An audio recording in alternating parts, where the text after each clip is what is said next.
So I'd say this week has been frustrating for PlayStation. Not necessarily for us fans, depending on how you feel about the PlayStation 5 Pro and its elite specs, you might even be excited. I'm actually optimistic about it myself. But that there is also the frustrating part for Sony specifically. They didn't publicly reveal this information, and some of it's actually pretty sensitive without context.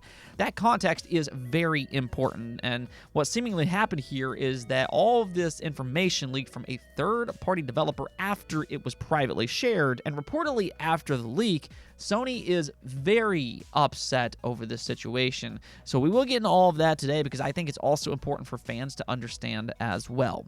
That's not the only PlayStation news, however. There's also a report going around dealing with Bungie and Sony's relationship, and things just do not seem to be going all that smooth.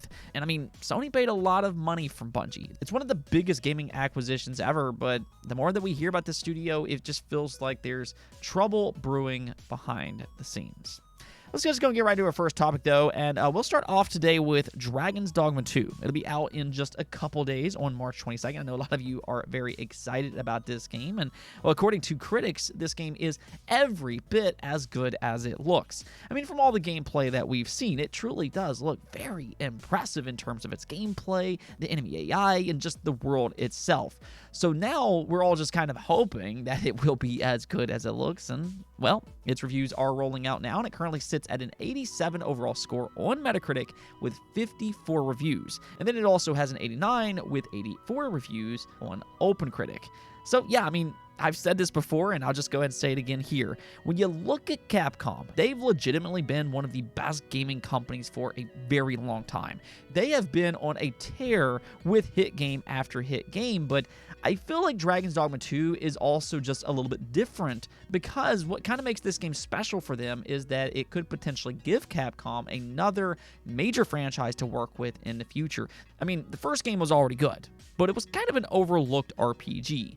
So with good reviews for Dragon's Dogma 2, it does now seem like this is a series that's taken the next step that it really needed to catapult it into a more prominent light. I mean, we still need to kind of see how it does commercially, but this is definitely a good indication so far. The only big issue that I can see with this game right now is the performance is just not all that great. We kind of already knew this, but it's absolutely confirmed now. Dragon's Dogma 2 has an uncapped frame rate, and it's mostly going to be in that 30 to 40 frames per second range. So this is not a super stable game, and I could see certain people avoiding it for that reason. Each to their own, but outside of that, critics are glowingly praising its gameplay and its world. Now, moving on, though, let's go and talk about PlayStation because it does seem like they are in a very frustrating situation. Of course, there's the whole Bungie fiasco, which we'll get to here in just a moment, but also with the PlayStation 5 Pro. Most of its information, of course, leaked out over the weekend. We now know its specs. We know that it's releasing this holiday. And we also know that Sony is pushing their own AI upscaling technology, PSSR. And I think that there specifically is why Sony has every right to be incredibly frustrated by this leak. Come back to that here in just a moment. But what's happening here is that according to Tom Henderson, Sony has now launched an investigation over the PS5 Pro leak. We can see his post here, which reads, as expected, Sony has launched an internal investigation into the leaked documents on Trinity as it leaked during a third-party rollout. Not sure on the implications yet, as I don't think they can catch one individual, but Sony could reduce its third-party developer pool for new tech as a result.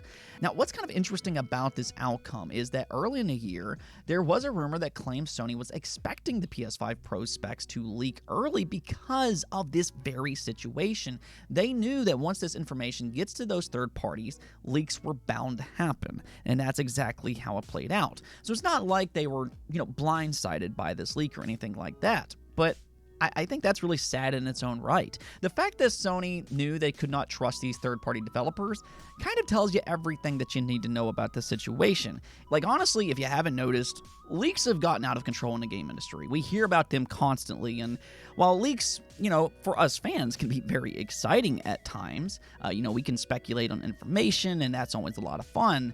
But there are other times that it can legitimately hurt these announcements because it can confuse fans, or, it can hurt these companies and the people working on these projects because these announcements are just not ready to be made. A lot of announcements are carefully planned so they can give fans as much information as possible to kind of better set their expectations. The Xbox leaks earlier this year really comes to mind in this situation, and that does also apply to the PlayStation 5 Pro leak as well. We have all these specs now, and you're going to hear a lot of different opinions by different people, but the one thing that we do lack is context. And I think that's important to understand, specifically with PSSR. This is their new AI upscaling technology, and nobody can really say much about this because we don't know what it's going to be like. I think in certain ways, this will be its make it or break it feature. If anything else, like I just said, it's a highly important feature that we know little about. Now, we know about similar technologies like NVIDIA DLSS, but we don't know how PlayStation's version of that technology will stack up to other upscaling methods. This could be a game changer for the PS5 Pro and really just for the PlayStation brand going forward, because AI upscaling is a huge part of the future for the game industry. I'm actually thrilled that Sony, a first-party console maker, is investing in their own machine learning solution, and we'll kind of see where all this takes them. But that's the thing. We don't have that context currently, and that's why these announcements are carefully planned. I'm sure when they do announce it, they're going to showcase various games and explain exactly how the PS5 Pro makes them better. We have the specs, but we still need to see them in action and how they work in conjunction with PSSR as well. Maybe they'll show something like Final Fantasy VII Rebirth with better clarity on that performance mode. That's been a big complaint since its release, and maybe the PS5 Pro will fix that problem. But yes, despite Sony expecting the PS5 Pro to leak early, as it very much did, that still doesn't really make the situation any better for them, and I completely understand their frustration. Now we'll just have to kind of wait and see if they actually find the leaker, and even if they do, who knows if we'll even hear about it in the first place. But in the meantime, it sounds like their solution might be to just kind of keep more things internal going forward, because there are a few bad apples out there that's just ready to give up as much information away as possible, and that's really what we saw with this leak. Now, it also sounds like Sony is in a predicament with Bungie as well. Over the last 12 or so months, there's been a few concerning reports come out of Bungie. They have not had a lot of success since that PlayStation acquisition. When you pay that type of money, you are expecting some type of productivity, but Destiny has been on a downward trajectory, and that has nothing to do with the PlayStation acquisition. Don't take it that way.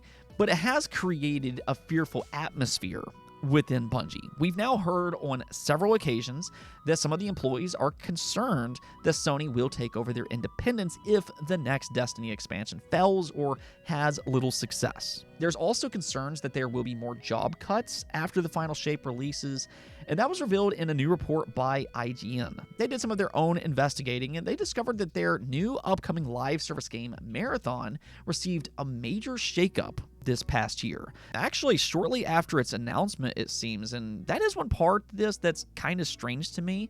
But nonetheless, Marathon reportedly changed leadership. You can see here where they said, according to multiple sources familiar with the matter, Bungie is in the midst of shifting around its creative leadership on Marathon, including removing longtime Bungie designer Christopher Barrett from the game director role. IGN learned that he is being replaced by former Valorant game director Joe Ziegler, who left Riot Games for Bungie in 2022.